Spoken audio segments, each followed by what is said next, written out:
All right. Oh, yeah, I think this should be okay. Let me know if there's any issues with the audio, if it's like, weird. And hi everyone. Hi a watercolorist. Hi Curious. Hi Lisbeth. How is everyone today?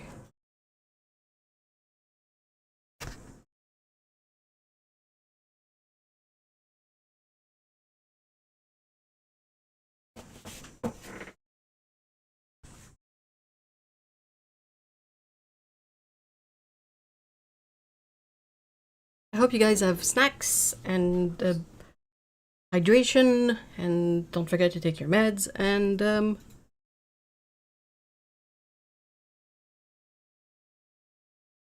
yep. Hi Louis. I hope you guys are doing good today. I need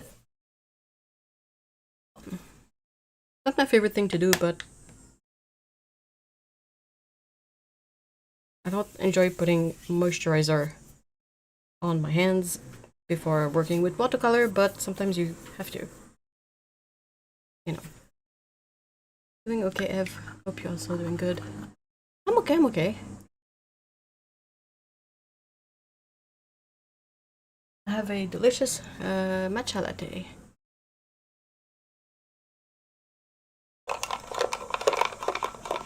Oh no, I appreciate the chatter too. The journaling broom, hi! By new palette, is it completely new, or was it available before and they added a couple of new colors? How new is it? See, that's the thing. Hold on, let me grab the packaging for the previous version. So, there's quite a... Hey, AJ! Hello! How are you?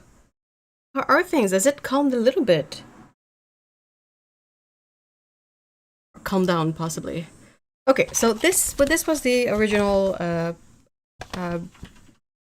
packaging for the set when it came out. At that time, it had 24 full pans, and that's the color listing. Okay, the new version has 28 full pans, so 4 more, and the colors are it's not gonna fit in my camera well. It's a bit too big, but okay. Anyway, there's hold on. What did I check it out? Okay. Brain is booting really slowly today. I apologize.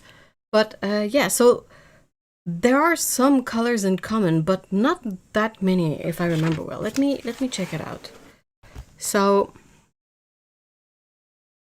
I will be doing a more like detailed review. Of course, that's what I'm working on, but it's a lot of work, so it's not ready yet, basically.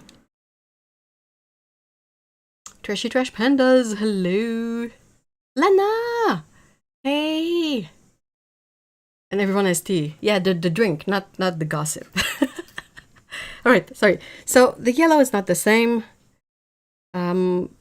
Then sort of the warm yellow is not the same. Transparent orange is present in both sets. Then scarlet red. Then the quinacridone magenta is not the same, although it's kind of close, because in the new one we have the quinacridone magenta intense, and the old version of the set had the quinacridone magenta, standard. Then quinacridone gold hue, Italian sienna, transparent. Here I have transparent oxide brown, and here I have transparent oxide red. Sorry, transparent oxide brown in the old set, and transparent oxide red in the new one. So not the same.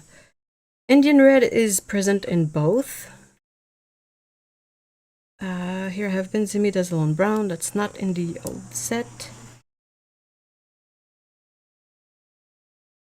Then German raw umber is not in the old set either. Transparent oxide brown. Oh, there it is. So finally, it is there. It's just further along the selection. So far, the colors that we have in common, there's the transparent pure orange and the transparent oxide brown. So that's 2 out of, what, 14 colors?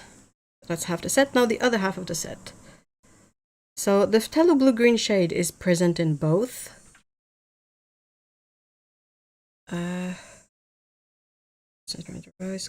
Cobalt Sea Blue is there in both. Phthalo Turquoise is there in both. Phthalo Blue Red Shade, yes. Blue Sky. So that's 1, 2, 3, 4, 5, 6. No, 1 Phthalo Green. This one is not. So 5. 7 colors in common. Then Aquarius Gray, Indigo Greenish, Payne's Gray, Shadow Gray, and then Throne Blue, French Ultramarine, and Cobalt Blue. So that's about what? 7 colors are present in both sets. Which is, you know, not that bad.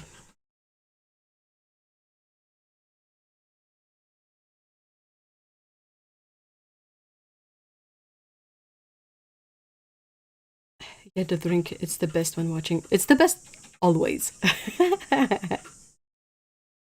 Both of these palettes are created by the same artist. Yeah, I think so. Hey, Paulo! Hey, Pumpkin! Hi, guys! They're both created by this artist.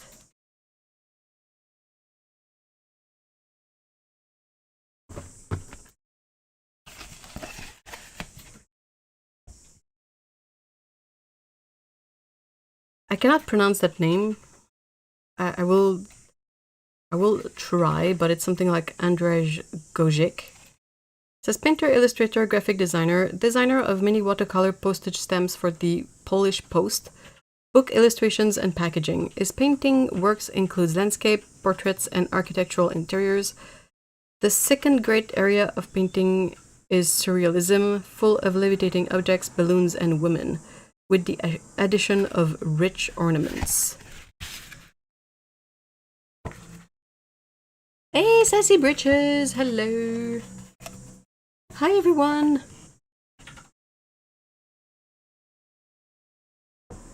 Audio cable.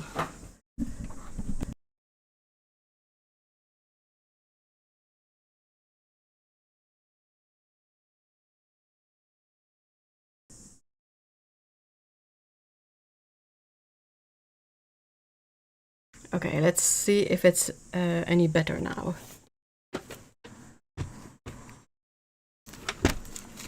Oh, I need to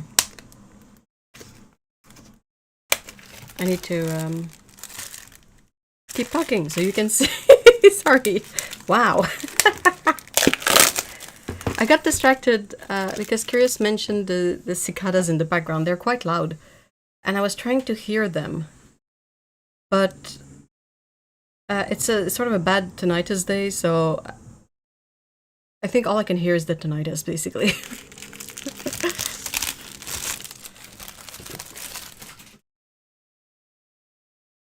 The artist seems to like deep purpley blues a lot. Yeah.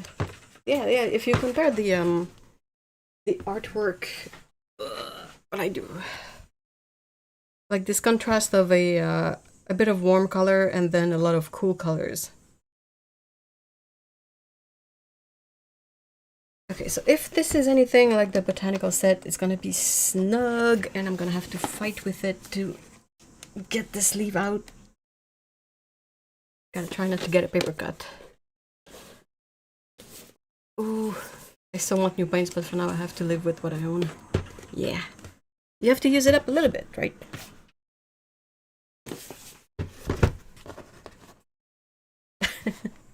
Sorry. The struggle is real. I can't do it. Oh my gosh.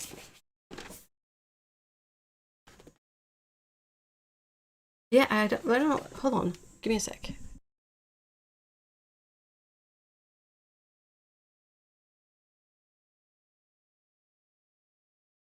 T'as entendu là? Non, j'entends pas. J'ai trop de bruit de fond dans mes oreilles aujourd'hui. Apparently, the cicadas are cicading. Oh my god. How? There's gotta be a better way.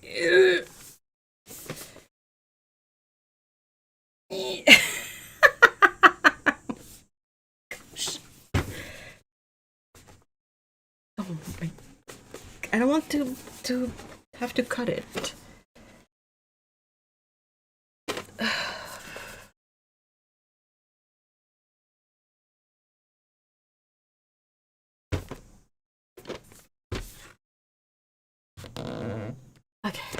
bit of progress, guys. Oh, progress! Oh, yes! Oh, yeah! Oh, yeah, it's only when I talk. That's true. And yeah, you're right. Oh, wow. I'm glad I explained that in an understandable way last time. Curious. But yeah, it's, I have a noise gate to cut off most of the background noise, but when I talk and sort of open the noise gate, well, everything flows through.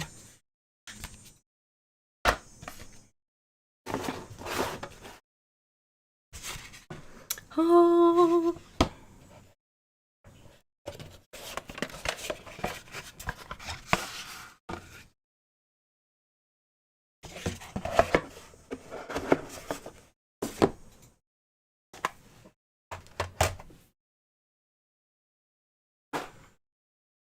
Oh yeah, the new red tint from Rosa is such a fun color. And then Schminke has announced the orange one and the ginkgo one. How are you supposed to say that? Ginkgo. Amy, hello.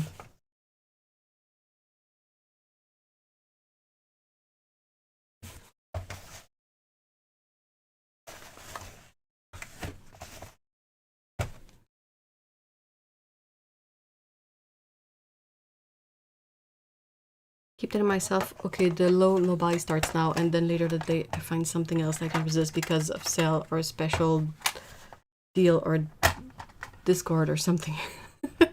It's a bit like going on a diet, isn't it? Sorry.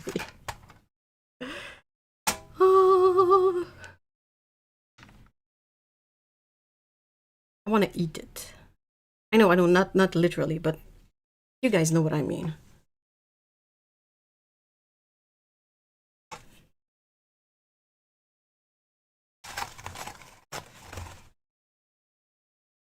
That is pretty.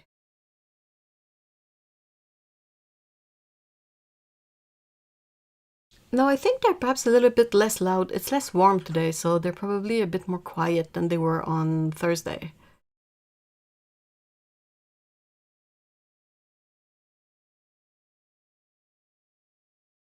I mean, that's exactly it, a low paint diet.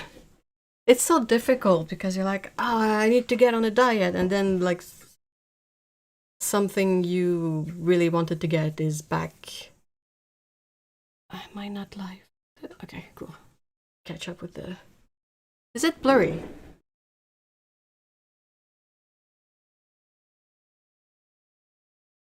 It is hella blurry. Oh my good god. Dude, come on.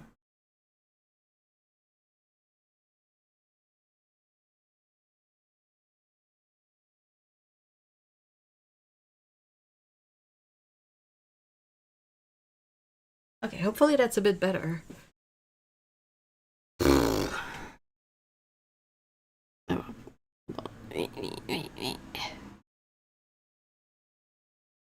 I'm so excited by the colored tints from Schminke. I would love it. I would love if they do one annually or biannually, and comes with a few extra focus color pens. I would go nut for blue and purple. So far they seem to be. So far they seem to do one every year, right? The pink one was 2025, and the orange one is 2026.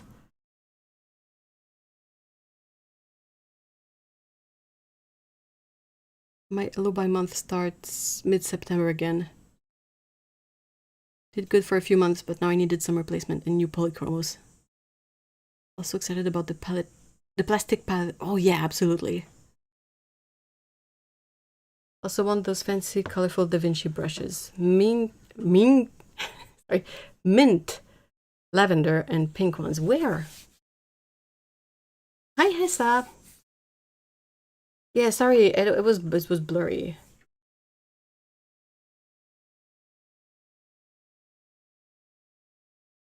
Right. I need a Sharpie. I need to look at a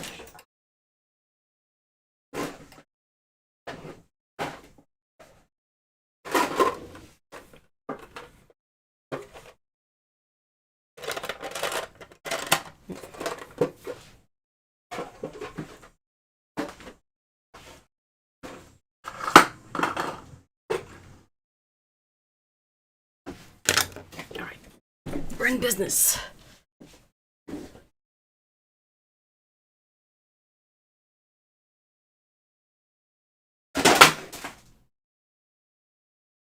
Welp.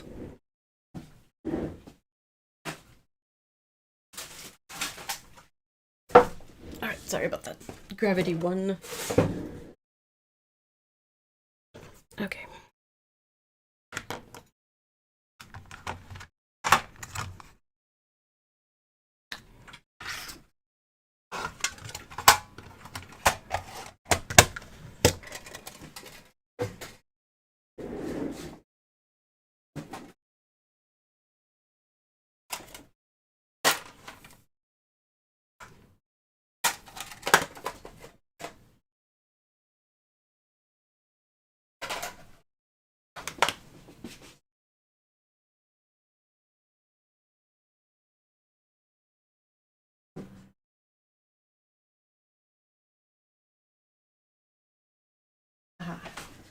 And this is the swatch card of the previous version of the set.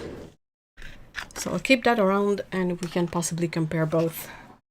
Because the set, again, came with a swatch card, but I also have my own card for the sake of the possibly making a video about the mixes. Now, I'm still not 100% sure that I want to do the video about the mixing of these because I don't exactly know how consuming it's gonna be. I know it will be, but I've never done it for a 28 color set before, so I don't know what to expect really. Auntie Patience, hello!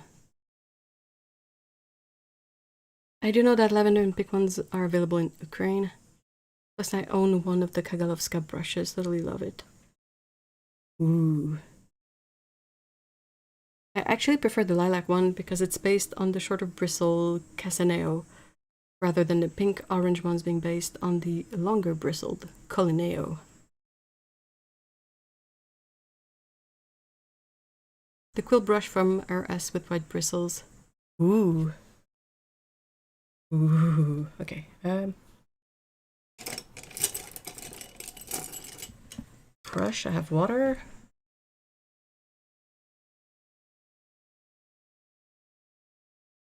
I also need to label these. That's the other thing. Okay.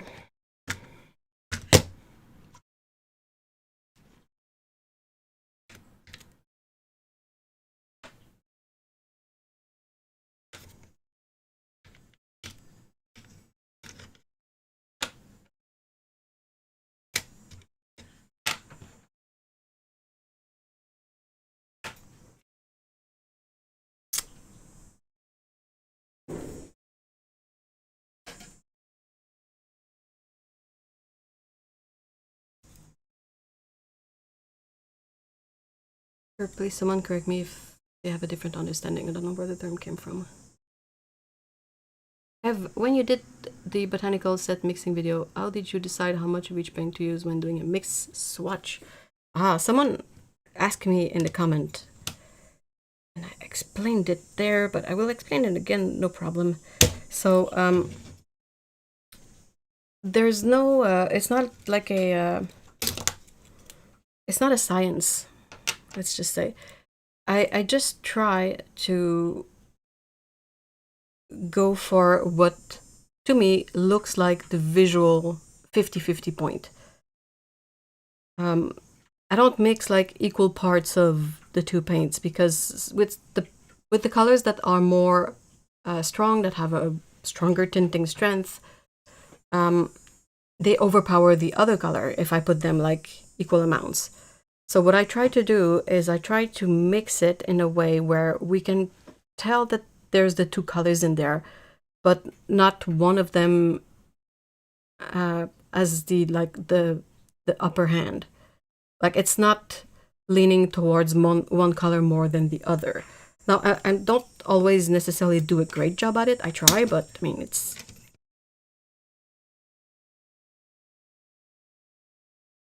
there's a bit of plastic in here, a bit of whatever in here. So yeah, I just try to go for it visually and hope that I can manage it, but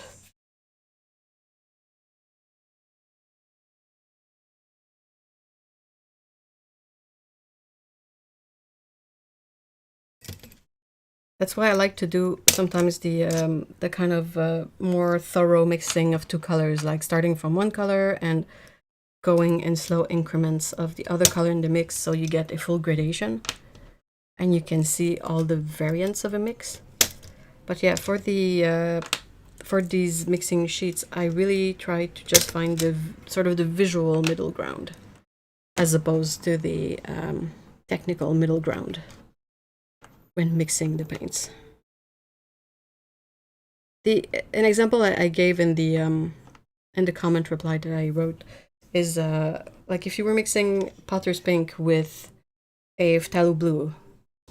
Well, we all know that phthalo blue is very strong and Potter's Pink is weak. So the mix would probably be mostly Potter's Pink in terms of amount, with just a little bit of phthalo blue in there. And visually, it would look somewhere in the middle of mixing the two colors visually, like dry Potter's Pink, the dry phthalo blue, and you want like the middle, and it kind of looks like that. But yeah, you kind of have to sort of go by a eyeball.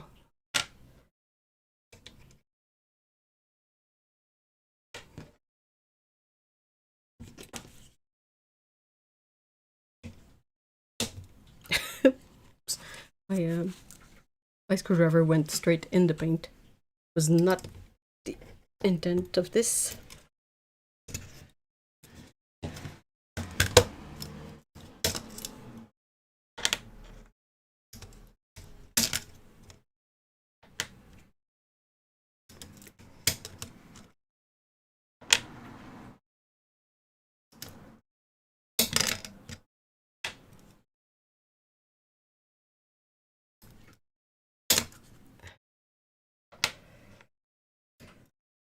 Bam! Okay.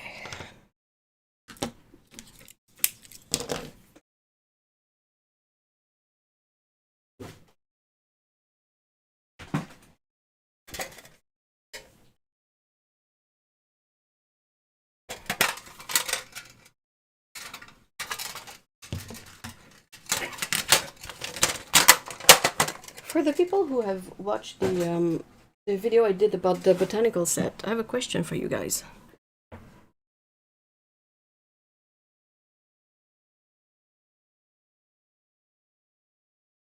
Yeah, the pans are absolutely unlabeled, Paolo, which is why I have a Sharpie here. Because that won't do. So yeah, my question is, was it helpful that I compared the empty tins together? Like the old tin of the old set and the tin of the new set, because they were a little bit different, but I'm trying to figure out if I need to do that again for this set.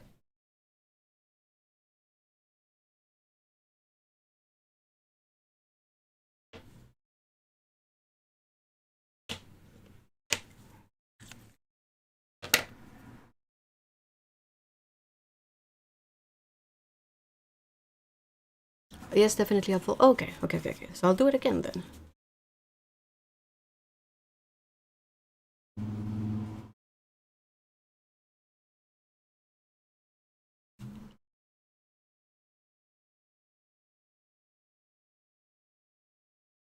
I should offer myself to label every pan at Roman Szmal. It would be you'd be busy. You'd be kept hella busy.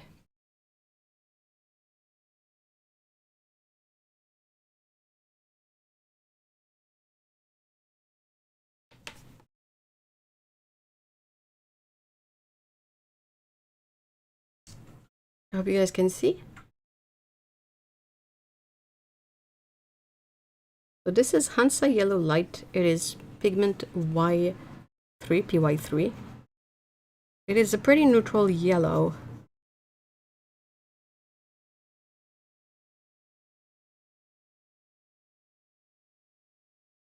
I won't go into detail of it because I don't have it like off the top of my head, and besides, that's gonna be what I'm gonna do in the review of these paints anyway, so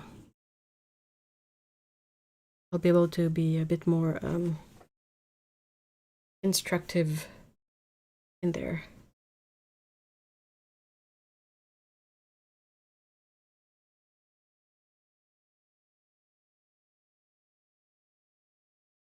But I'm very obsessive about details, so don't make your decision just based on my response.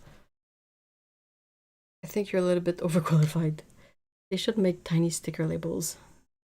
I don't know about that, because sticker labels, when you have your paints in a metal tin, they're kind of annoying because they're easy to rip off. And if the palette gets wet, if the paints get wet, the stickers usually don't take it really well. I think you're a bit overqualified, just a little bit.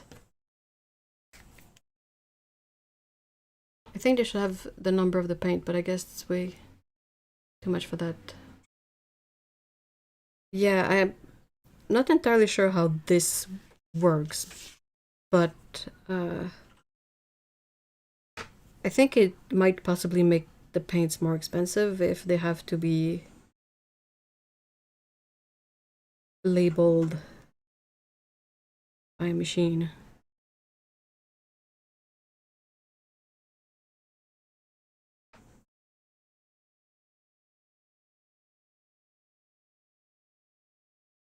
This is PY110. It's a pigment that I personally really like. Really nice warm yellow. Super fun color. Come, can you get that? For me, it's the other way. I have a couple of large quills with long bristles, which are perfect for, say, skies, but way smaller Kagalovska brush is still good for everything else.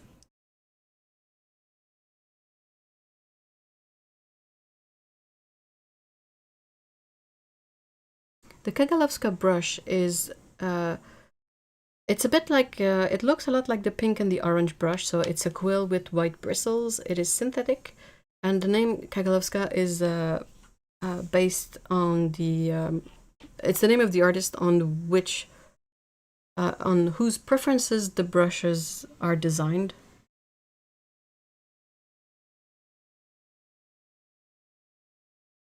Oh, I didn't know she was a Ukrainian artist, though. Or, I mean, perhaps I saw that, but it didn't stay in my brain. That's really cool.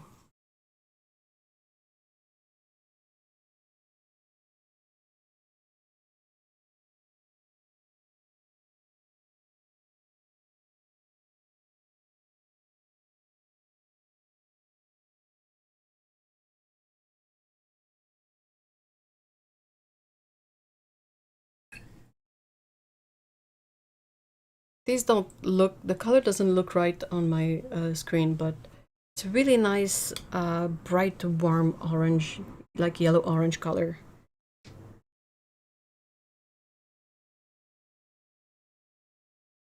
I have sticker paper and I use my laser jet to print the labels for my pan watercolors. That's a really good idea.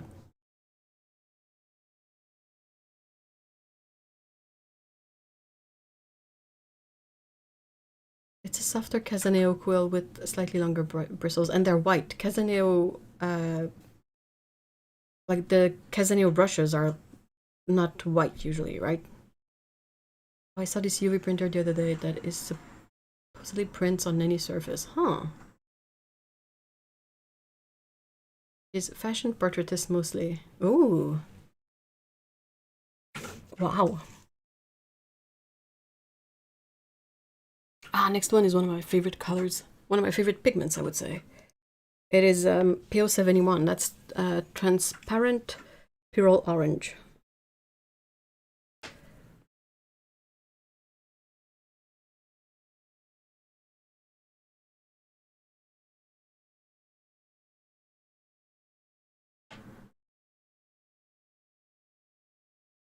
It is such a nice, bright, transparent orange that has a really interesting range. I use a label machine to label my pens. It's just the right width. Well, I'm, I don't know, old school. And I use a Sharpie.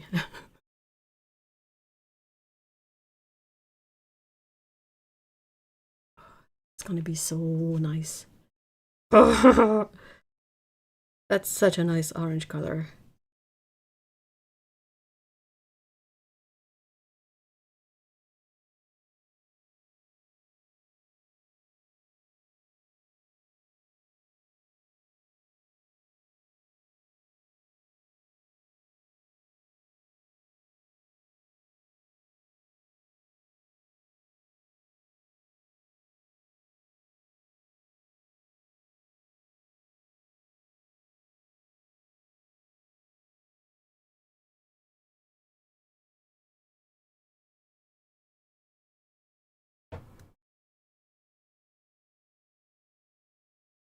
Yeah, I use Sharpie fine liner written directly on the bands. Yep, me too.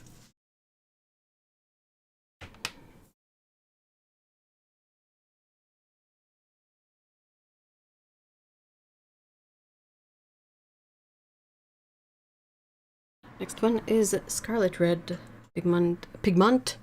Sorry, Pigment. PR 166.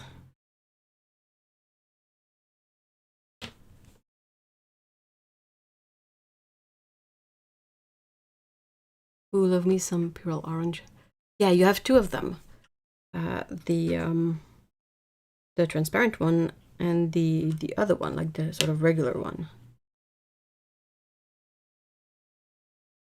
Oh, let's make it a poll. I'm curious. Hold on.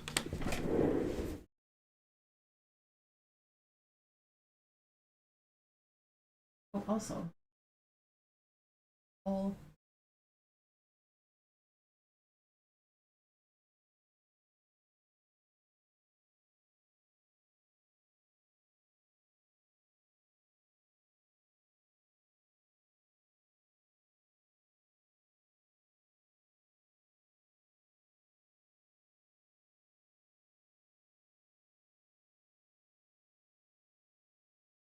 Oh.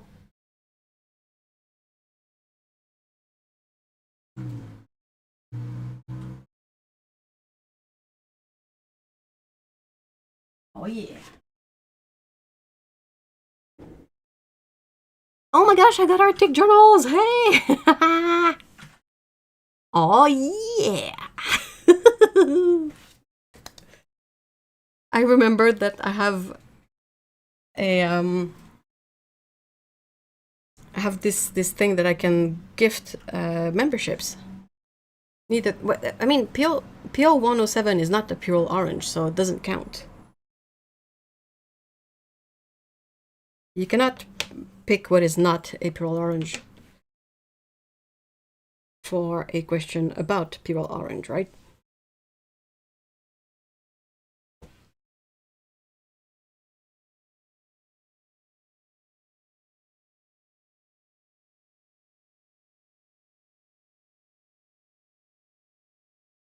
It was totally unexpected. It's completely random too, so you lucked out. That's awesome. It basically it sends out the free memberships randomly to any person that is subscribed to the channel. So even the people who are not in the lives or all of that, like they can possibly get the membership. I think it would be perhaps more fun if it was only to the people who are in the live, because you know, like there is such a thing as inactive members, not members, inactive subscribers. Sorry.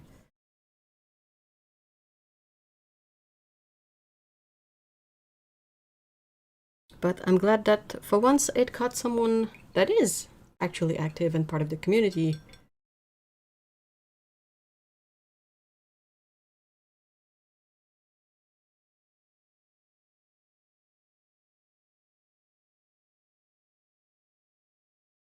I don't think I've tried PO71. Oh, but it's the best one. PO7, yeah, that's what I said. That's what I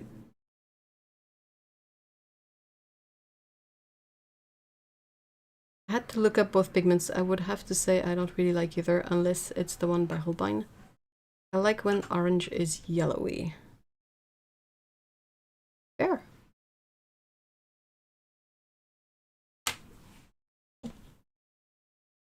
Next color, Quin Magenta Intense.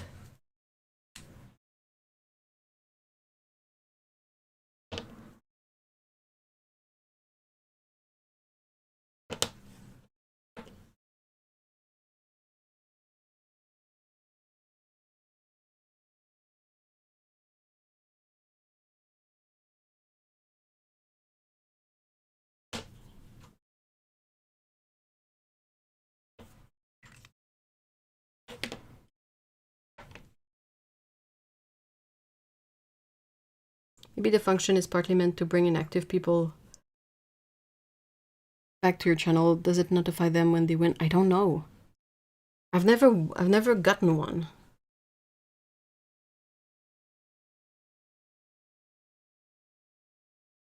I got an indie paint a while back with PO5. Ooh. Might I well just go with paid one after that month. Finally we'll fix the issue with not being able to link my... Oh! I mean, you don't have to. But if you want to, of course, you're always welcome.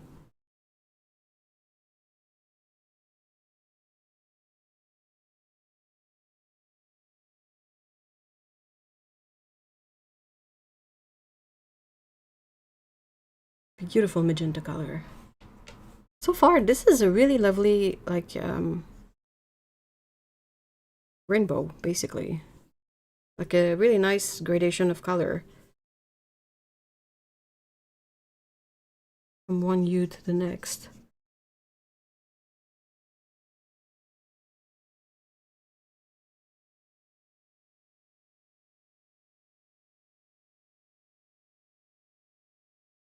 Beautiful. I'm seeing a difference in how those two papers show the color. What's the paper on the right? Yeah, Quin Magento. Sorry. Also, curious, just keep in mind that the camera is not doing a really great job at, showing the colors, and also, like, the light kind of, you can tell that by the glare here, the light reflects on the wet paint when they're on this side. But yeah, this is just the swatch card that came with it, and this is...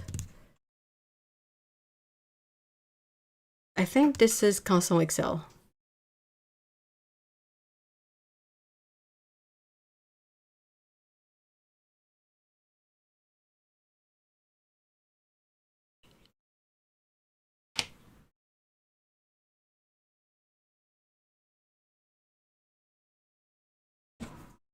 Alright, Cobalt Violet Deep.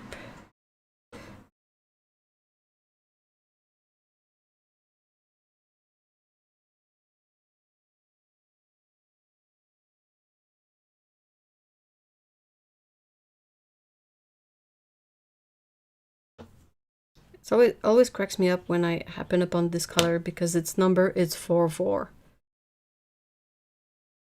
So cue the jokes about the 404 color not found or something like that.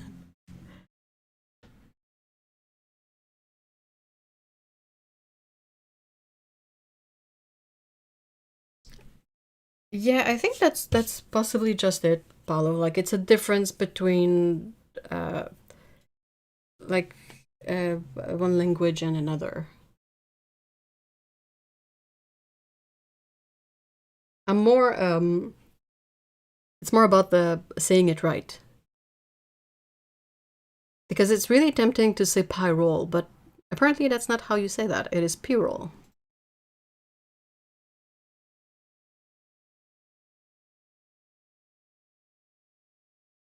Good point about the light.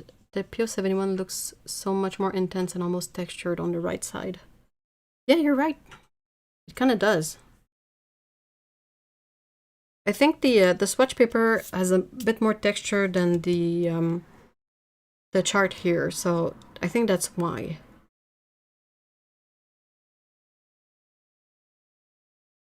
Seems to be entirely based on manufacturer. When one brand has two colors where one is Pirol and the other is Pirol with the E and without the E. So technically PO 107 is indeed... It is! That's what we call a crazy neighbor's country 404.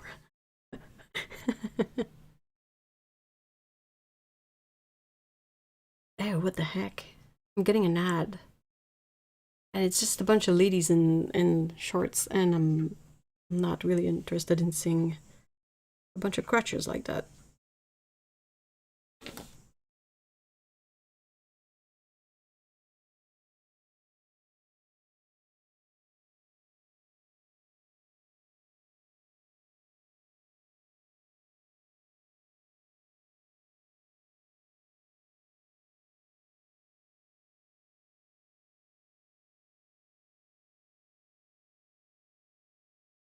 Stello is another one that gets spelled...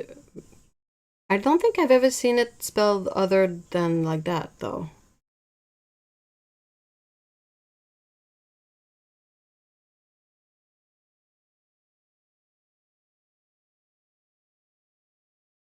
American English and British. Here we spell center as center with the R before the E, and color as color with the U.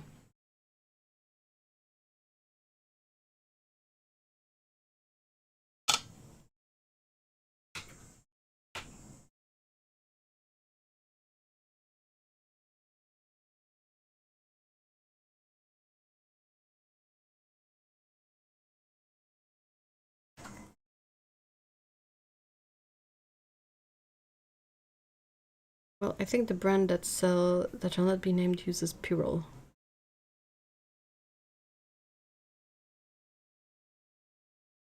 I don't have anything, like I'm thinking Core has a Purell color, but I don't remember how they spell it. I don't think Da Vinci has uses Purell in the name, but he could. It's not like I'm excessively familiar with their range. No. Okay, lavender.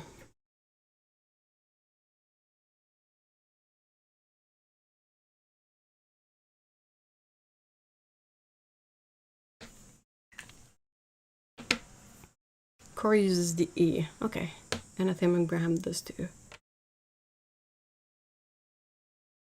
You don't want the trendy new crotchy. Nope, I'm good. Ugh, I freaking hate shorts. Cannot wait for the weather to be cool again. Give me cold! That's when I'm happy that Ukrainian... Whoops. Language doesn't have that problem, though. It has its own issues. Yeah, as do all the languages, though, to be honest. Rosa has Purell red without the E.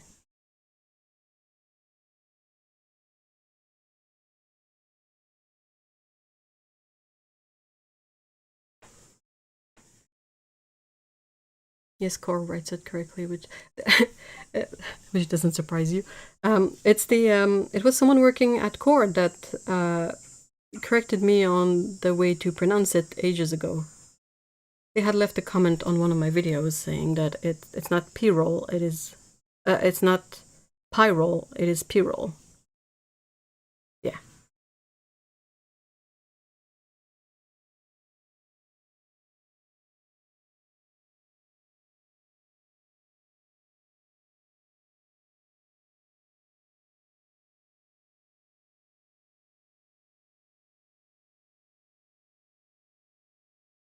I listen to watch so much British stuff that I sometimes pronounce things wrong now. I'm in the US. Pastels was the most recent example. Wait, there is more than one way to say pastel. Da Vinci's P-rolls are conveniently both named Da Vinci Red and Orange, respectively. They dodged it. They went just like, meh. Nah, we're not dealing with that.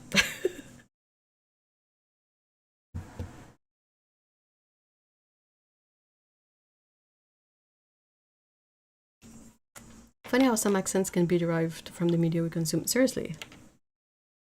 And if you consume a lot of stuff and you're not native, like that language speaker, you kind of aggregate all of it.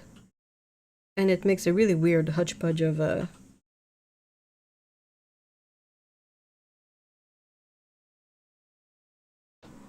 like pronunciation and whatnot.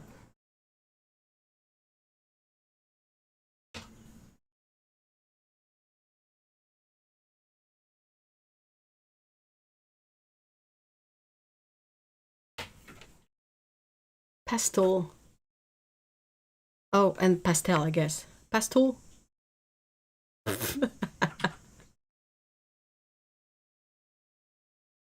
a pretty color, though.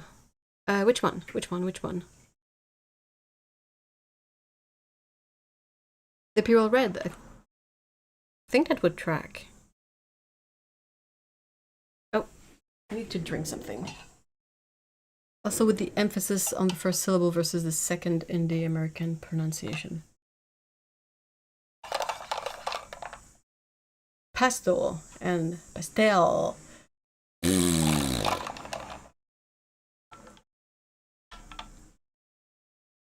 Ugh.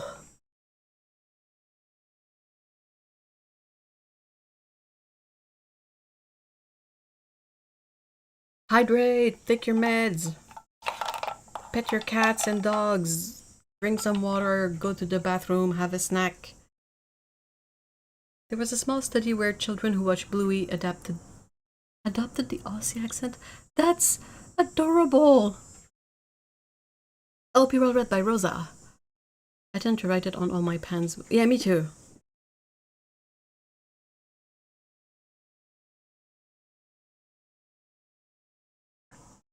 Oh, this is so good.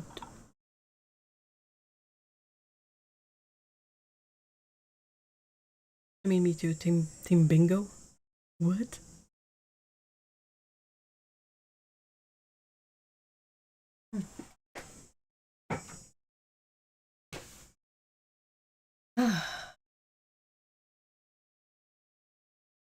That was really refreshing and good.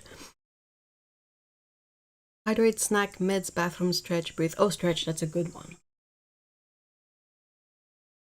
I'm surprised by how many of these curated sets contain lavender. I guess because it has... Yeah, me too! I'm always a bit surprised when I see it listed, but I think that on the paper it's a really nice color. And it's gonna be interesting if I go through with this video to see it mixed with everything else. And perhaps that's when it's gonna become very obvious or not. Like, it's gonna become obvious if this color is actually useful or not, basically.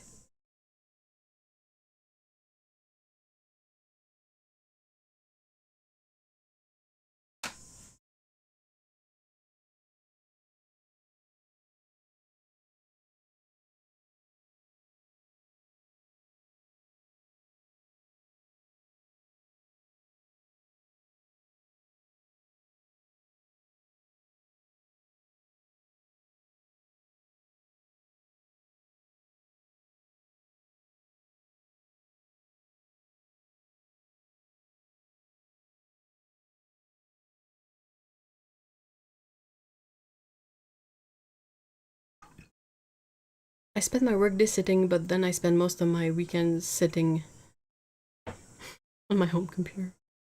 On your computer? I don't think you should sit on the computer, Sassy. I don't think I own lavender as a watercolor. I love it for winter and sunset skies and flowers, of course. I think it's a beautiful base colors for some shadows too. You know, like basically when the light is a yellow, a bit like the PY3 up here, I feel like or maybe the orangey one. But yeah, I think it's a good base for shadows. I'm just like, I'm waiting to see what it looks like when it's swatched on black paper and mixed in with stuff.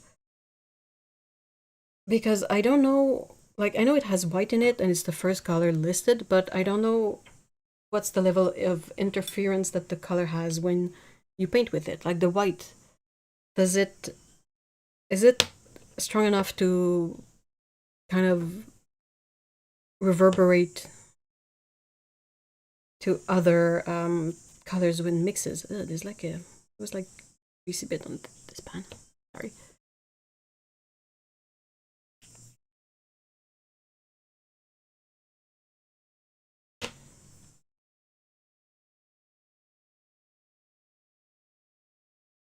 That's Italian raw sienna.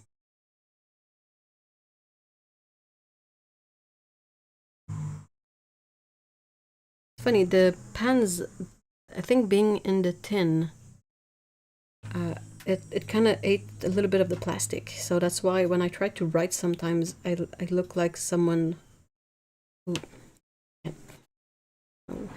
when I don't make mistakes, like straight up.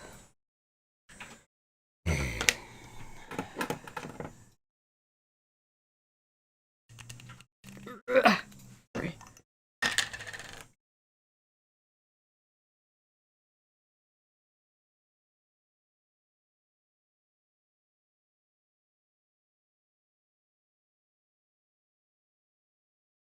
Right. I purchased the Holbein pastel set, so I forced myself to paint nothing but pastel landscapes. It was quite a weird experience. Sounds like a good learning one, though. I have Rosa Lavender. It's just perfect for tint. It is, the tints in the Rosa range are really quite nice. Because they're quite strong still. They're not too white. I have an unlabeled beam paint I bought secondhand, which I believe is their lavender color. Just haven't tried it out yet. Oh, interesting. I think theirs is a bit more on the gouache side, possibly.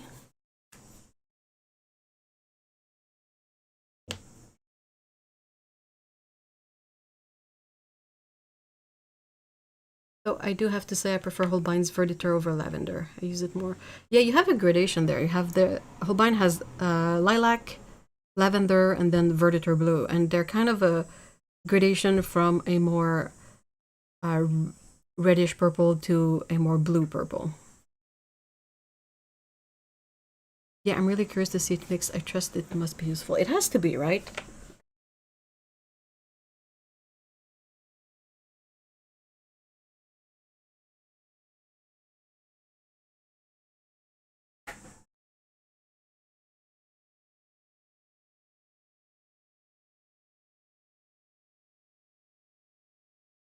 Okay.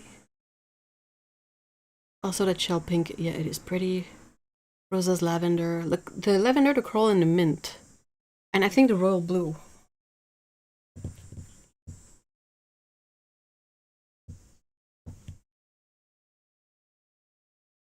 Hey, 23, hello. Oh, a lot of people prefer the transparent one.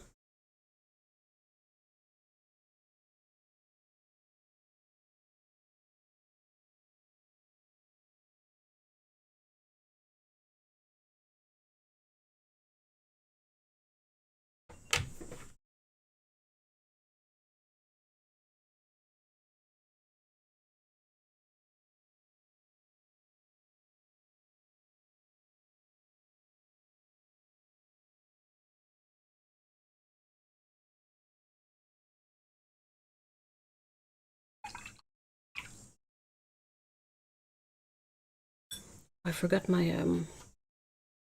quote unquote good trick when painting on cellulose paper with colors that are known to be a bit more blotchy, like raw sienna, and it's just to pre-wet the paper. I didn't do it here, and you can tell that it's a bit blotchy.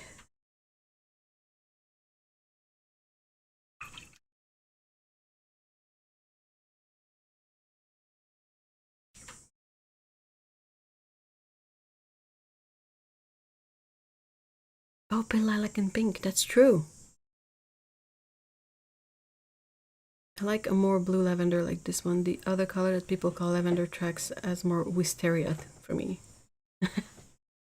Dude, we need to came out to we need to do a whole like gradation chart of these.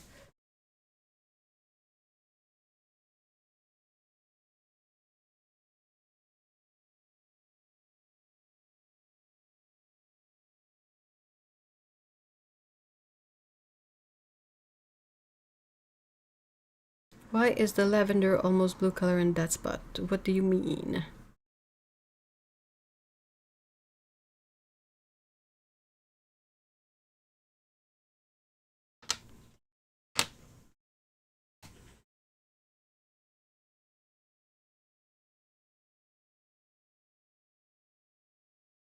That's a transparent oxide red. Usually, I'm not a huge fan of the transparent oxides in general, regardless of paint maker, because I find them too splotchy.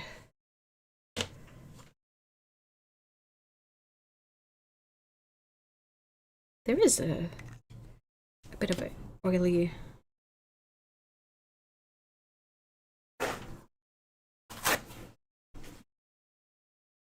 We're gonna make a big ol' mess, so see? Big mess. Ah.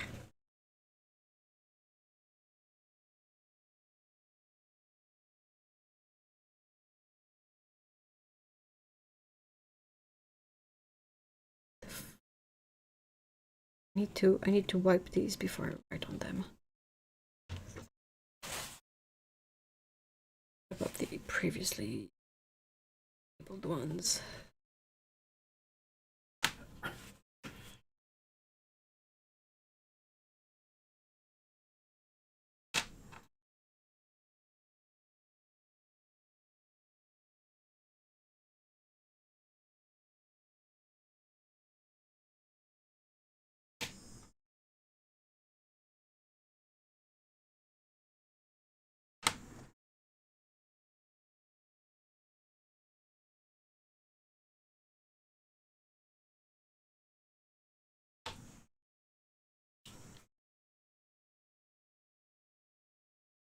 Ah.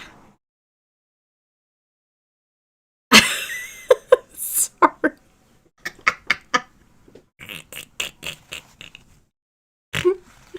Crud.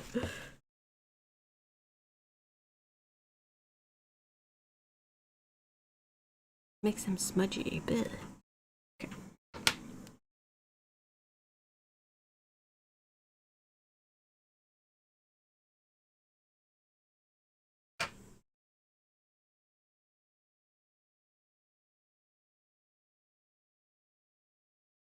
Well, I will catch up with chat once I'm done inspecting the pans.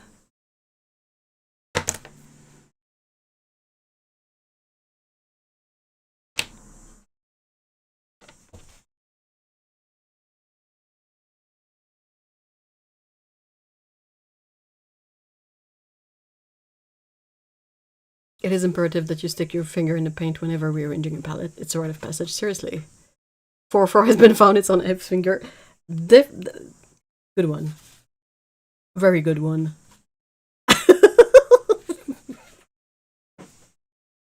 Oh, go jump off a cliff, Google AI.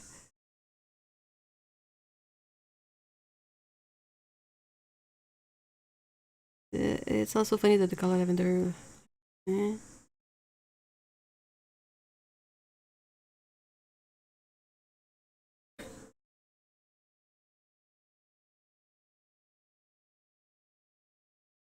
I did that recently when I was drawing out my M-gram. Oh my gosh, that's another one that is known for making a mess, yeah.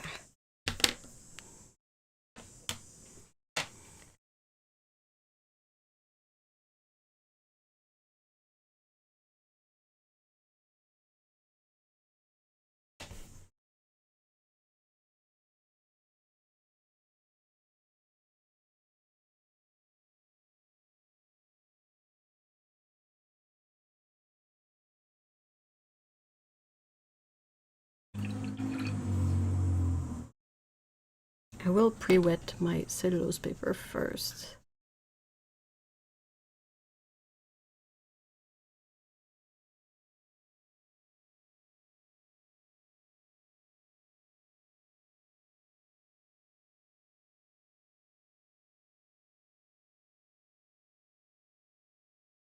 Dumb theory, some paints are temperamental and will paint you back if you touch them. And of course, it happens more when it's working with sticky paints or hella staining one. Dude, one of the worst instance of finger in paint or paint getting everywhere that I've experienced personally was with M. Graham's turquoise. It is a mix of phthalo blue green shade and phthalo green blue shade. It is the most staining color that I've ever seen, and it is incredibly sticky. It made such a mess. I spent hours last weekend cleaning up a tube explosion. No! After topping up a pen that had shrunk down. Oh, dang. What color was it?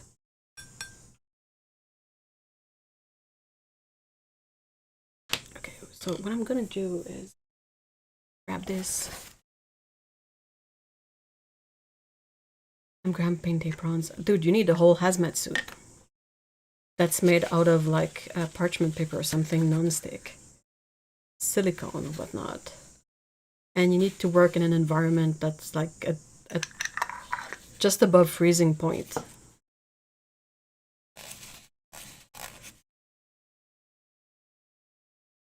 So I put a bit of alcohol on a paper towel and I will just wipe all the unlabeled pans to remove that possible like weird residue.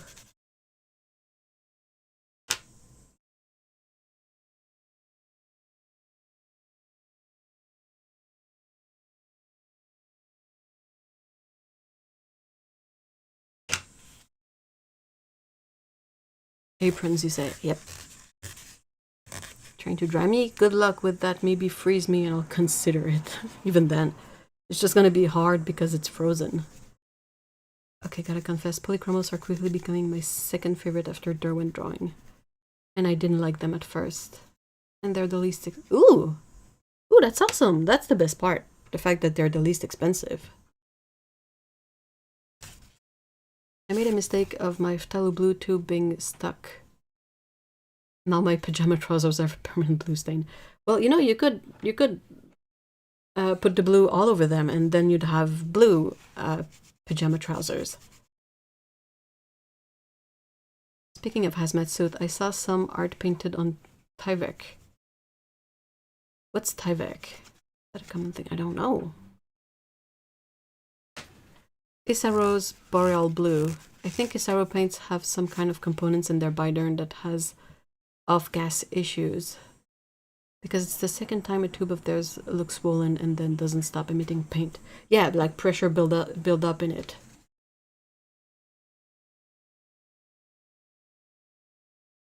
It's a beautiful color for pajamas. That's a good point. I had to cut the tube open and try to scrape everything out into a ceramic dish.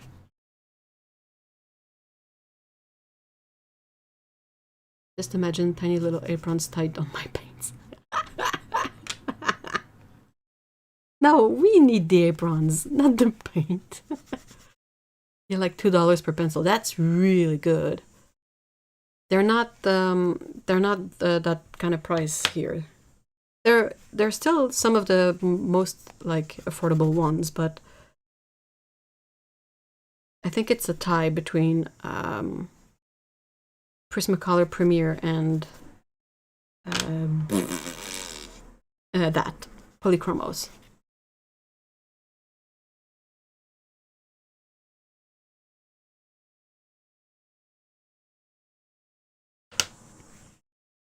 Yeah, sorry, I'm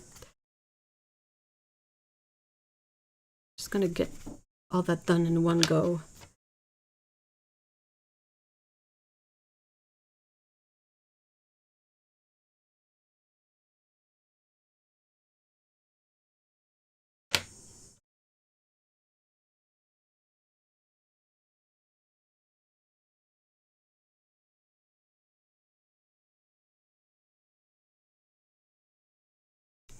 Pot plants with a bunch of aprons. Apron won't help me when I'm painting. Hazmat suit might though. Yep. $2 per pencil, that's pricey. Have you had to buy a lot of like quote unquote professional color pencils because that's kind of really inexpensive for them. The Luminance and the Derwent Lightfast are like $5, $6, $7 per pencil. Holbein are around $5 or $6. Everything Caturdays is just ridiculous. The museum aquarelle pencils are like $7, $8 almost.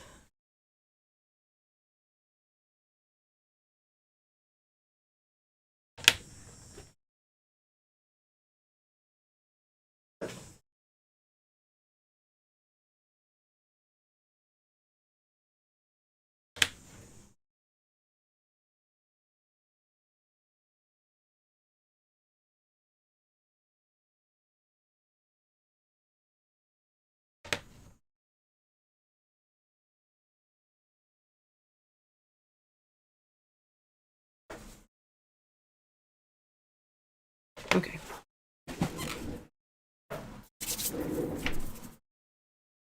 Indian red.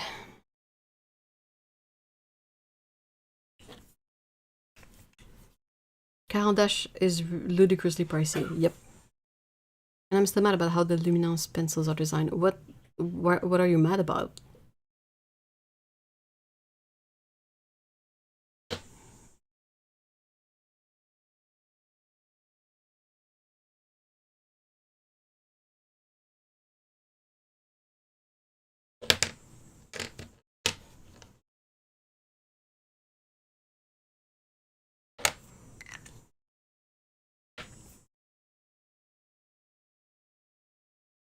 I have the student grade Faber-Castell pencils. They work fine for me. But that's awesome. Holbein here are cheaper than Luminance. I already chose around 6 colors to try out. Luminance though, the price is just ridiculous. It's like the Prismacolor over here in Europe. They are crazy expensive. How expensive are they? Do you have a number in mind? Hey, Hippo! Hello! The trick to getting a good deal with Caturdays is to wear a big enough... Thank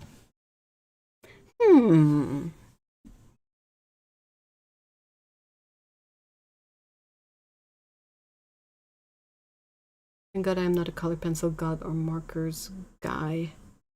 Because these scale pretty high in price. Yeah, and there's like other issues with them. Like a lot of color pencils are not light fast. Markers tend to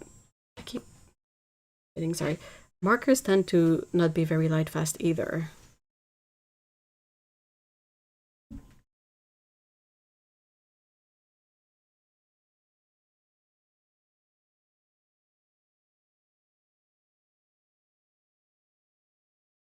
Now this is an opaque color. It's not surprising, but very opaque.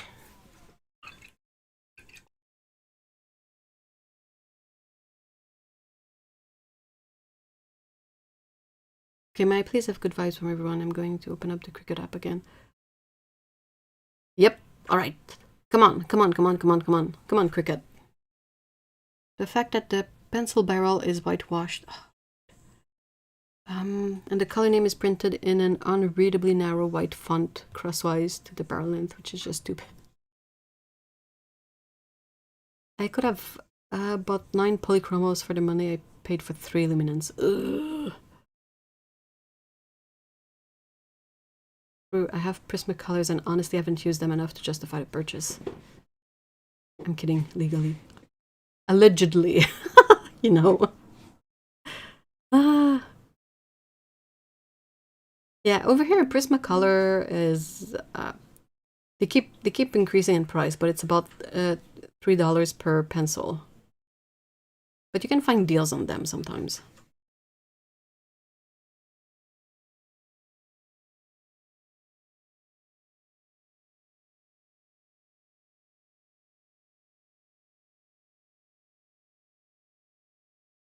Free curl color.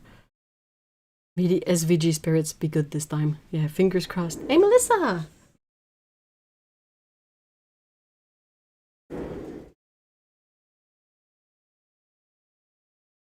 Okay, this one is benzimidazole brown.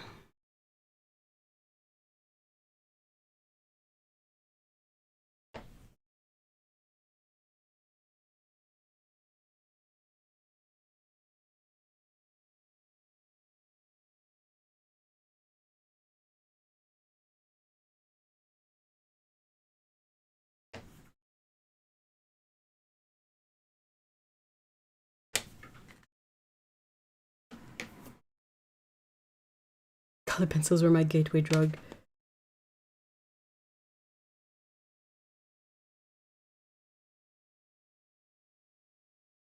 I grew to like color pencils ever since I started using mixed media. I feel like they're the art medium that most people don't feel intimidated by, because we've been, you know, they've always been around. Like you had to buy them for school as a kid, and they were always like available, and like it's not scary to start with color pencils.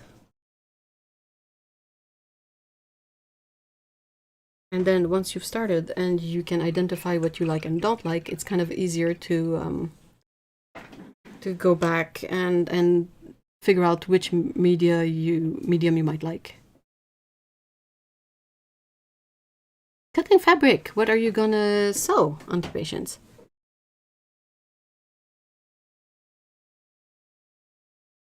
Someone with which English is their second language. Whenever I say watercolor, favorite distinction, I go, please make up your mind. How is this word written? At least it's not, you know,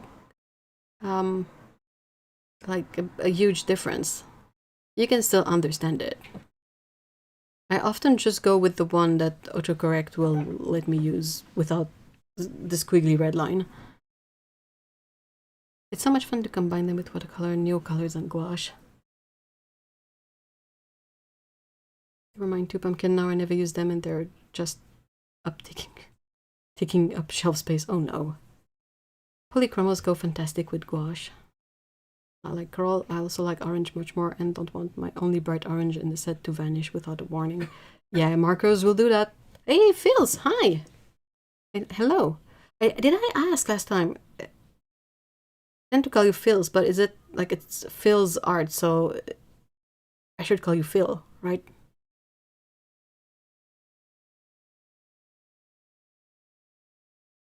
Yeah, I have an sorry. I have an embarrassingly large colored pencils collection, and I don't use them nearly enough. We all have a supply like that. We all have something that we have a huge stash of, and we don't use it nearly enough. But you know, it tends to come and go. This name is mouthful. German raw umber greenish. So yeah, it's tempting sometimes to get rid of the big supply that you don't use that takes up half the shelf, but there's also a chance that you might want to get back to it eventually.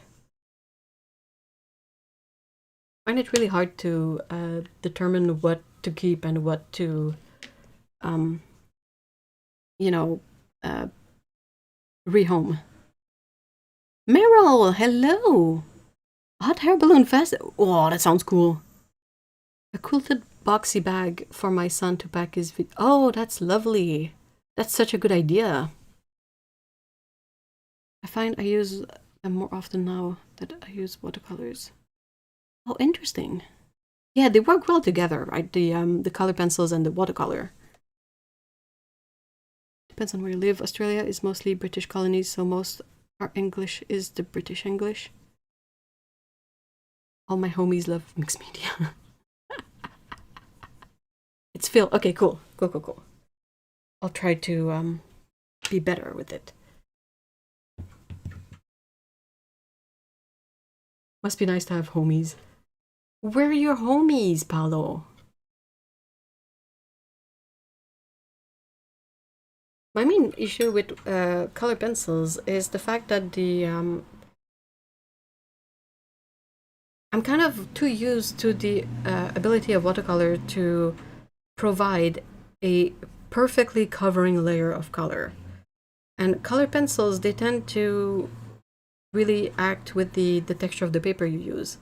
So if your paper has a little bit of tooth, whatever, a little bit of texture, you're gonna get all these little white spots. And I don't know why, it bothers me. So usually if I end up using colored pencils, it's either gonna be something a bit more rough, or it's gonna be over a layer of watercolor so that there is no white of the paper showing through.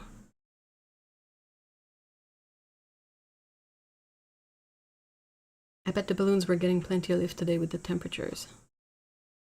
There's something so exciting in mixed media, or it's just my experiment loving self. I think it lets you really be spontaneous, because you can reach into a whole lot more texture, effects, looks, whatever, when you do mixed media. I think I will paint a hot air balloon. Oh, that's a nice idea, yeah. For me, it's alcohol marker. I have so many and they're part of my decor. I mean, if you film yourself, they can be part of your set. Oh my gosh, I don't care. Ads. At least it's nothing insulting, but sorry.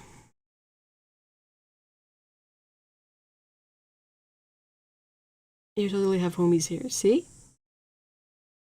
Oh my gosh, I hate this. Sorry. It's the chat. I wish I could make the chat bigger.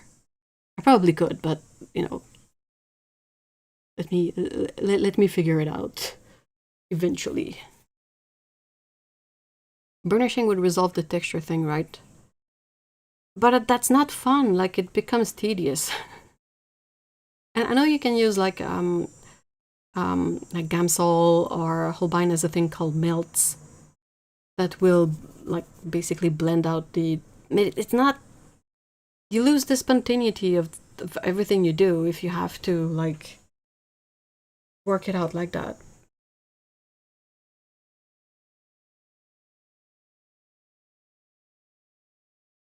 Okay, I'll bring the cake. Oh, that's a good deal. This way?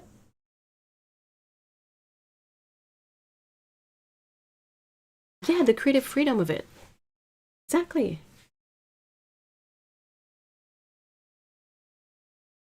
Yesterday they canceled the air balloon festival because of the heat. Apparently the temperature can be too hot for them. Sorry. You know it's bad, right? When you get to the point that the temperature is so hot that the hot air balloons just become air balloons and they're not hot enough to rise. Like, oh my gosh. That's true, another reason to keep. Yeah, it's I mean, you already have them. And it's something that always looks really cool in the background, like all the colors there. Oh, Kenley. What's the one baked good you guys could like destroy right now? For me, I think it would be a donut. Gotta love a good donut.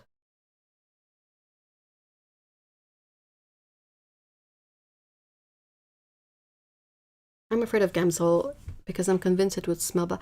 I think I've seen Gamsol was either unscented or had an orange scent to it, but I don't know if I made that up. I think you might be able to blend some color pencils with the dormant wax medium, but you'd have to experiment with it. And I know that doesn't smell like anything. I got into watercolors in the first place because doing backgrounds entirely in color pencil was too tedious. Oh yeah. Alcohol marker, the blender works to smooth out. Oh, interesting.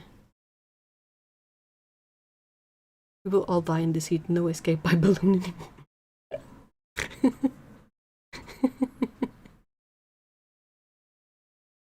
cone or biscuit. Ooh. Tres leche. What is that? Oh, chocolate cake. Dude. Strawberry tiramisu. Do you have coffee in that?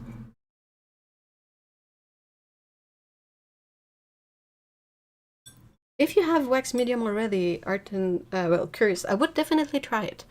Because I remember trying to, like I did a quick doodle with color pencils and I tried to put some on to see what would happen. And it kind of melted all the color pencils. I didn't work it in. I didn't like really experiment with it. But I remember it made a mess. So it might be something that works. But then I don't know if you can layer more color pencils on top. And I don't know if you can do that with Gamsol either, but... Chocolate chip, raspberry, banana bread. Oh, lovely. It's one of the only ones I can eat the whole loaf by myself. I have so many frozen bananas, but I haven't had... Yeah, it's too hot to bake anyway. Fruit tarts. Oh, dude. Dude, it's not a tiramisu if it doesn't have any coffee. What? Ah, do you want to fight? Are you starting a fight, Paulo? Lately I was getting apple pie with lots of apple and... damn it. Cinnamon sugar. Ooh. Oh, that sounds good. A matcha tiramisu. My grandmother's butter roll. Oh. Oops. No. They're just pie crust, butter, and sugar. Wait, hold on. Pie crust is already like mostly fat, right? So fat, more fat than sugar. That's gotta be delicious. I once ate so much tres leche at a restaurant that we had to pull the car over on the way home. Oh no, you needed only those leches.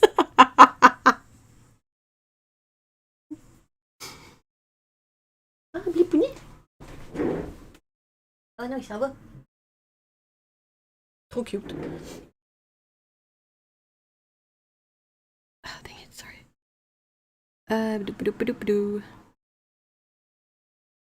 What, okay, Bridges, Sassy Bridges, how were you disappointed in tiramisu? What did you expect it to be? Espresso syrup. Oh, wow, so matcha and espresso. F doesn't know what is tres leche. It's a sponge cake baked with a mix of evaporated regular and condensed milk topped with whipped cream. Oh, I mean, it's not for me, absolutely. It would like nuke my digestive tract. I can fight over my strawberry. Yeah, we will fight over it. My claim is that it's not tiramisu if it doesn't have any kind of caffeine in it. I will absolutely accept a version without alcohol because alcohol is for losers. But, dude, no. Coffee. Coffee or bust.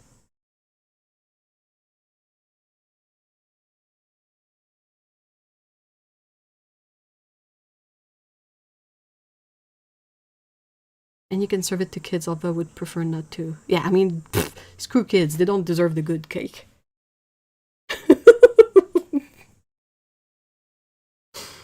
I'm waiting for this stones to be thrown at my face. There used to be a Japanese eko sushi and matcha dessert place across the street where I... Oh, wow. Okay, so like deco, sushi, and matcha. What?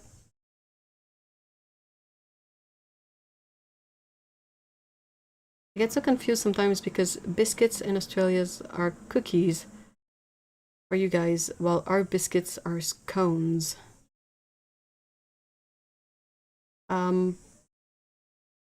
Yeah, it's extra confusing in French because cookies, the French for cookies is biscuit. And then you also see biscuits used in English, but it's not necessarily for cookies. It's for like something you eat with gravy. And then yeah, it's just confusing. Alcohol is for losers, quote of the day. Yeah, seriously. Coffees won't go well with strawberries, and coffee's not. It is the essence of tiramisu.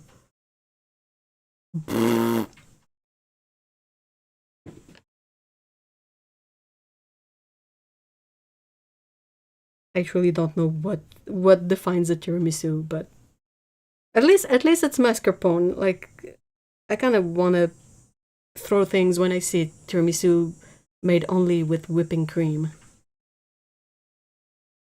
So I only like coffee, not coffee foods. Oh, okay.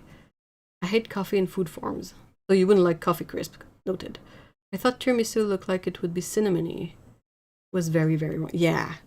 Not only is it usually quite a coffee, but also a lot of people put booze in it, which basically ruins it.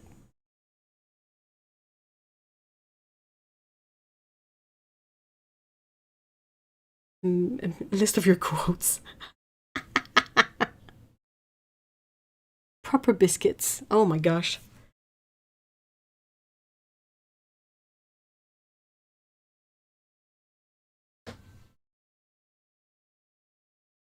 Hold on. Yeah, biscuits, they're like scones. They're like a very, very buttery bread. Super dense, like. But I'm thinking now that I could sub coffee by tea and make an interesting. I think that would be really interesting. People make it with matcha, so why not?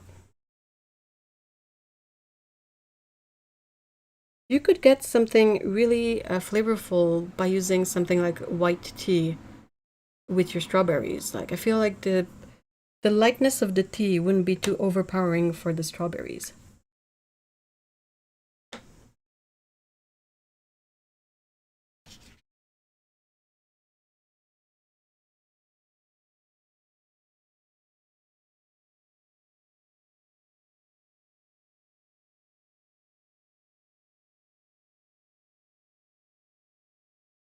I don't like booze heavy tiramisu, everything. I feel like if you have to put alcohol in something, it's because it's not good. Like, if it's good enough, you don't need to add alcohol to it. And I know I'm obviously very against alcohol in general. A tea tiramisu sounds like it would be nice. Earl Grey. What would pair well with Earl Grey? I think you could have something with black tea and then citrus, so you would get that sort of bergamot thing. No, I don't think the one with matcha. The one with matcha usually would have matcha, right? So green tea. Yeah, tiramisu is made with amaretto. Bananas taste rather strong to the point where if you added to anything, it would turn banana flavored. Yep.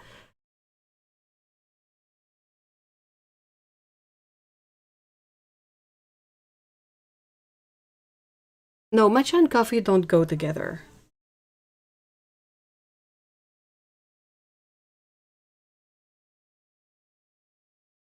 It's a bit ludicrous. It's a bit like if you were to mix like beer and wine together, like bleh, extra bleh.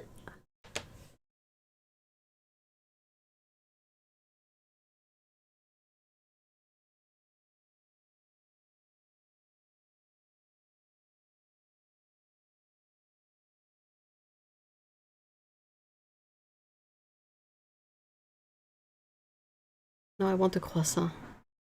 What about a croissant with matcha, like a matcha cream in it? Mm. I only trust an Italian on the essence of tiramisu, so Italian, please speak up. I mean, my tiramisu recipe comes from an Italian relative, so you know. Sorry.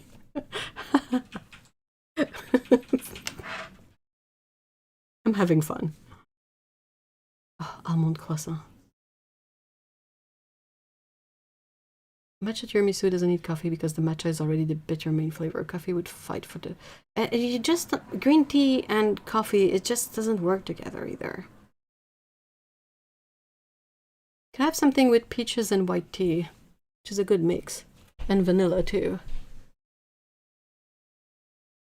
Hey, Agent XP, hello. I am also teetotal and dislike booze. don't even like the smell of it and wouldn't want any in my house. Yeah, basically. I only need the bitter element tiramisu if using very sweet things. Might be a bit of a purist with matcha. I can't imagine pairing it with any other flavor. Maybe vanilla. Yeah, that kind of goes well though. The color on the end. The brown here? That's 241. Hold on. People usually even sweeten the black coffee that they use to dunk the biscuits. Well, the cookies, like the Savoy cookies. Which is really... I mean, you don't need to. There's enough sugar in everything. I'm a coffee addict though. Iced lattes. Oh yeah, absolutely. I don't like matcha in general. Well, I mean, that's fair. Tiramisu is a really recent recipe that doesn't have a tradition.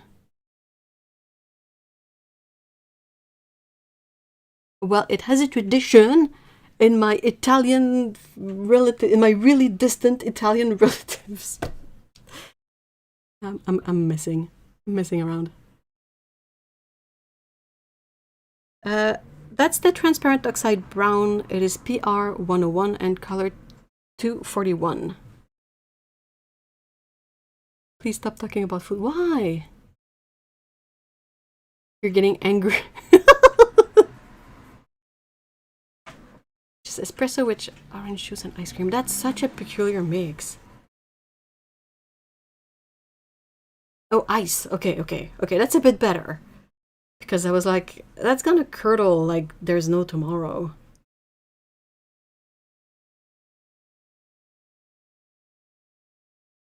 Like it's gonna be a curd fest.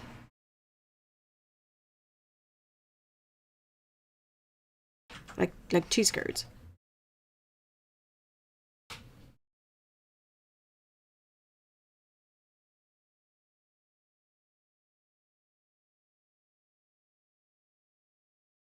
My drink of the summer is I steep probably very badly a Vietnamese coffee, and then I put some non-dairy beverage in it and ice. And I drink that in the morning and it's delicious. And we got some good matcha, so now I have good matcha too that I can drink. Which is what I'm gonna do right now, though I don't have a lot of it left.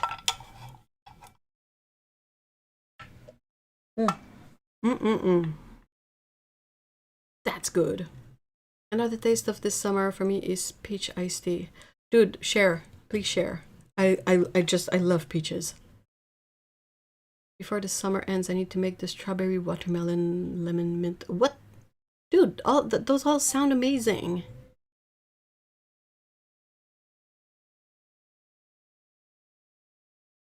Share the recipes.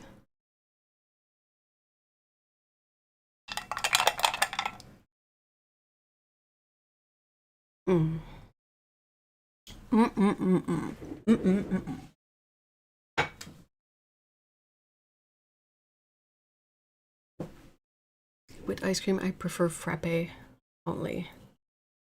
Isn't it what it's called, the float, when it's a drink with ice cream in it? I still remember the peach iced tea craze of the 90s.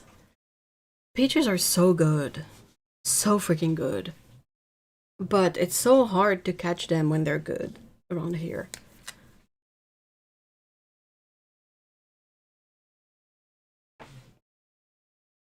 Peaches come from a can. They would put their equipment in a factory downtown. Inevitably. Oh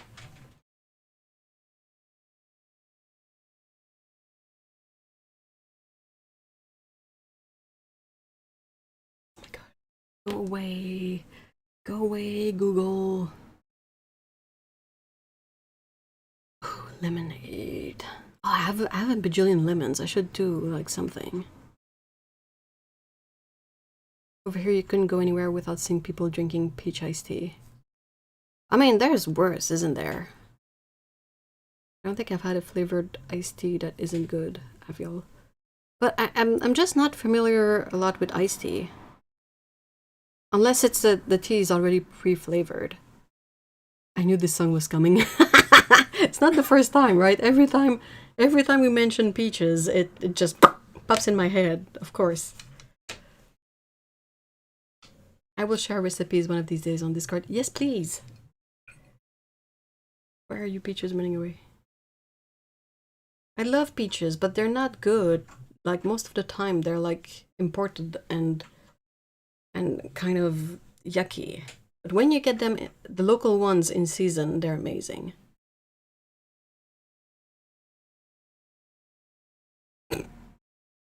Sorry. It's just the Lipton peach iced tea along with Coke. It's like, that's a choice, but I know what you mean. I know what you mean.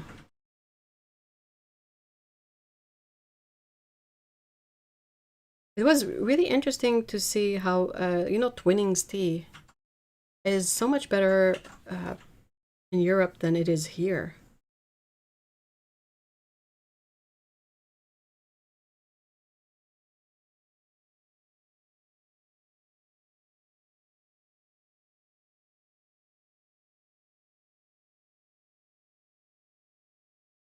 I do love non-alcohol mojito too.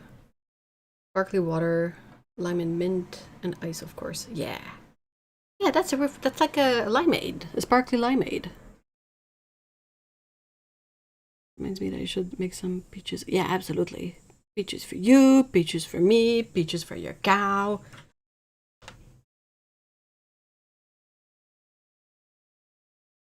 Right now we have peach season, they're so good. Seriously, like fresh in-season peaches are, you cannot beat them. They're amazing. Iced tea has fake peaches. I mean, fake peaches still taste good, but yeah, they're quite fake. We always get those squashed Paraguayo peaches, which are, it's like a bit like the donut peaches, is it? I don't think I've had any online friends who reference presidents of the United States, especially not regularly. Even IRL, I don't know many folks who know of them. I think I will add a recipe channel, yeah. But we've got to keep it to just recipes and people going, ooh, ah, that looks delicious.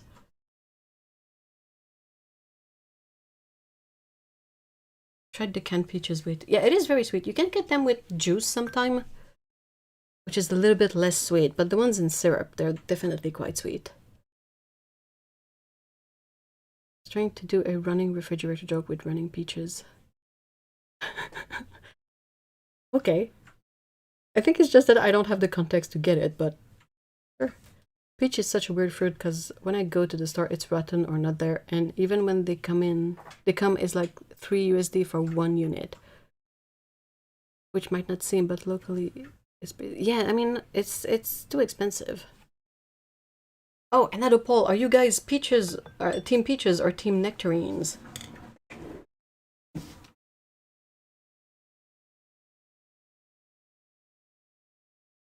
Do a poll.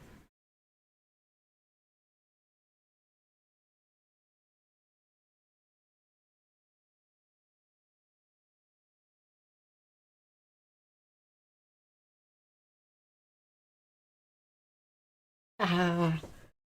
Oh my gosh, we are engaging so much today. So much engagement.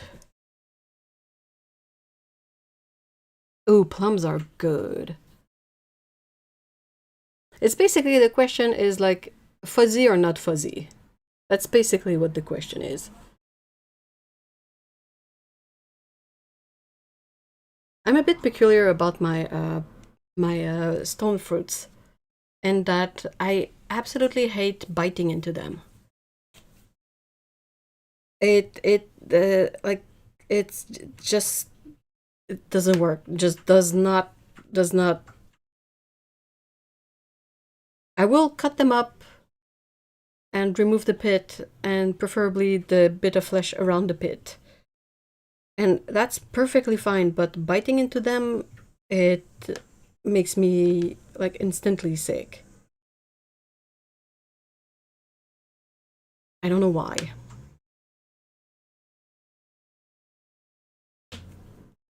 We call nectarines bald peaches. That's hilarious. Peach tiramisu, 1 can peaches, 100 to 150 grams Dutch bitter cookies, mascarpone, cream, 2 sugars, 3 TBS sugar. Yeah, okay. Yep, no fuss because peaches make me itchy.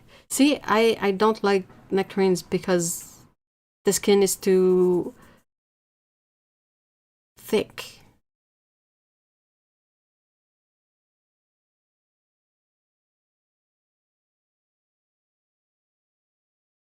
I like peaches and plums when they're at the end of ripeness and super juicy. They're so messy to eat. Yeah, seriously, I just cut most that I can around the pit and I eat it like that. And that's awesome. Yeah, I agree that fresh plums are amazing, which is such a change from prunes, which are gross. I know they're useful and they're, you can do worse than prunes, but I mean, between plums and prunes, there's a definite winner. Come on now.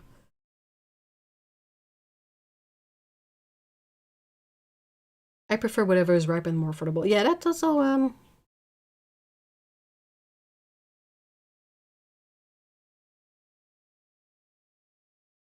I really like dinosaur plums. Oh, they're so a good plum is so flavorful. It's mind-blowing just how tasty it can be. One of my best like by accident recipe that I've ever done was to do applesauce.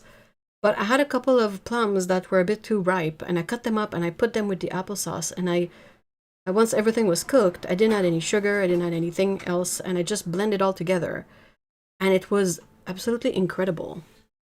It tasted so like fragrant and delicious.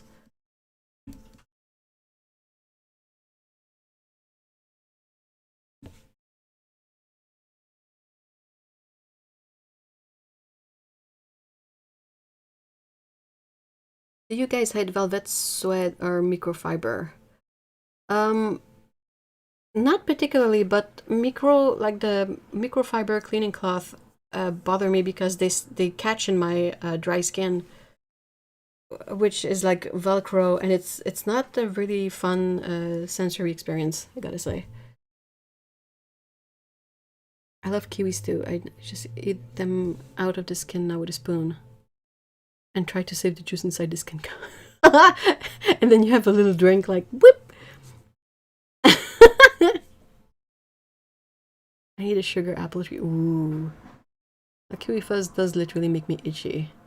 Yeah, it's the the teeny tiny hairs. They're super itchy. I think if you can find the golden kiwis, they tend to have less of a fuzz. I feel like kiwis bite my mouth. But I mean, that's possible because, oh, hi, baby. Kiwis have the enzyme that will ruin jello, just like pineapple does. Hello. And again, I am incredibly slow and didn't even manage to finish it. But we have a special guest, guys. You know who it is. Hello, baby. Hello, my baby. Let me set this up so, you don't make too much of a grand old mess. Do you want to come online? Meow. Hello. Hello, baby.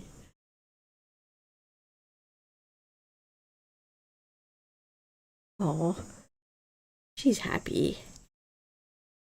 I love velvet as long as it's the fake cheap kind without a nap. Suede is too stiff and microfiber is gross and snaggy. It is so snaggy.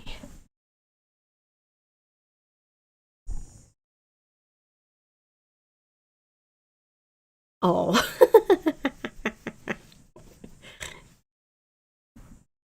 Kitty.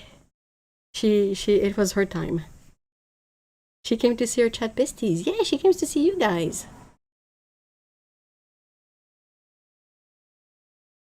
Yeah, for real, the enzyme thing.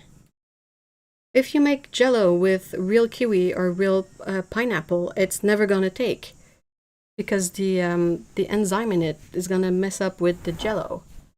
But if you use canned pineapple, that's usually fine because the canning has nuked the enzyme. How old is she? She's a very old lady. She's 15.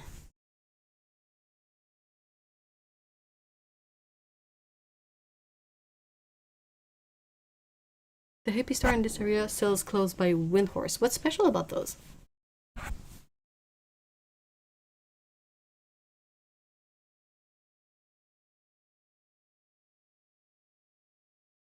Hey, old baby. You're a very old baby.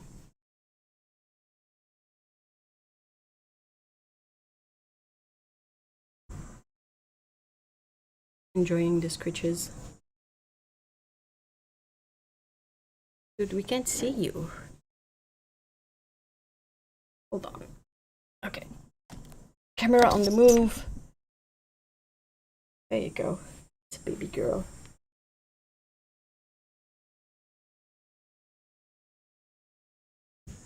My cat just turned 9. Ooh. Horse uses a viscose bamboo blend fabric. Pair that with me undies and my body is very happy and comfy. Having all tie-dye clothes. I think that's a bit better. Right now you can see the kitty. I will be ordering a bed with one of the fabrics we work with. It's such a soft velvet, almost. Ooh.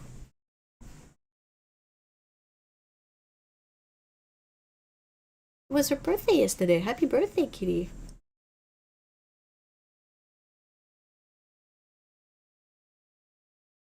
Oh, those are good scritches. If you're wondering why her quote-unquote eyebrows are so bare, it's because she has allergies and she scratches at them really badly. And she's burning. Oh my god, is she burning?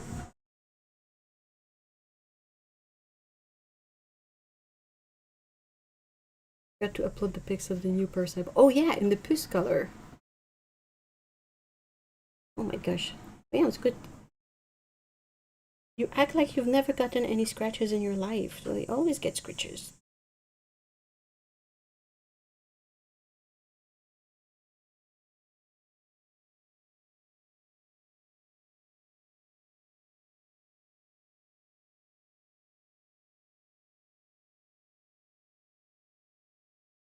Oh, that's gonna stink. Dude, cat breath is gnarly. Brain massage.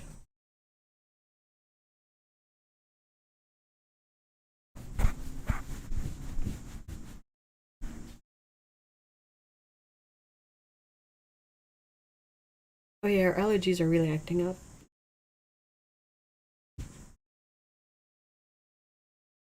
My homie had bare areas in front of her ears too. I wonder if that's another dirty thing. She didn't scratch, her skin was okay, she was just kind of bald there. Oh, interesting. I mean, Scout definitely scratches, but it's hard to say if it's, connected. I think she had a bit more hair on her eyebrows, quote unquote, when she was younger. Lana says that you're the cutest. You're the cutest. But those are good scratches, right? Feels great.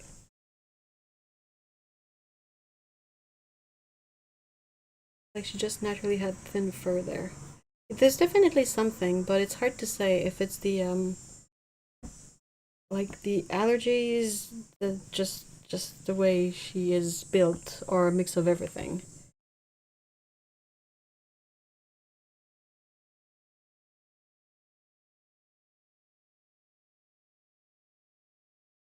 The fur, like closer to the ears, yes, it's just a bit more thin in that area. That's kind of normal.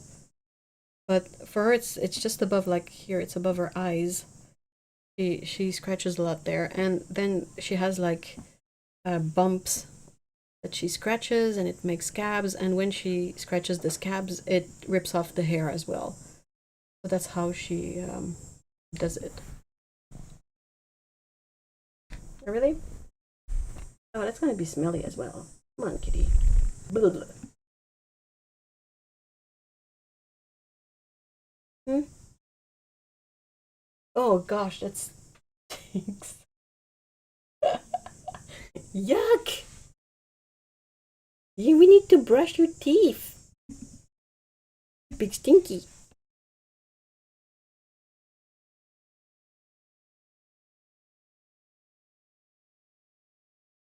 So do you want to say goodbye to your friends on the live stream? She's a cat, so she's like, nah, I'm just gonna do my cat stuff.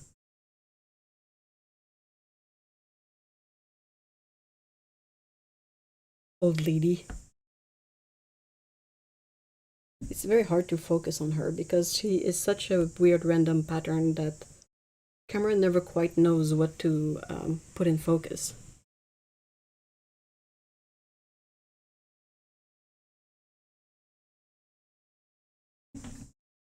So I will keep working on the video, of course. I will make a recipes channel on the Discord server. Is there anything else? I'm working on like 22 videos all at once, always, but yeah, we'll try to get something out ASAP. And oh, I need to check the, hold on, the poll.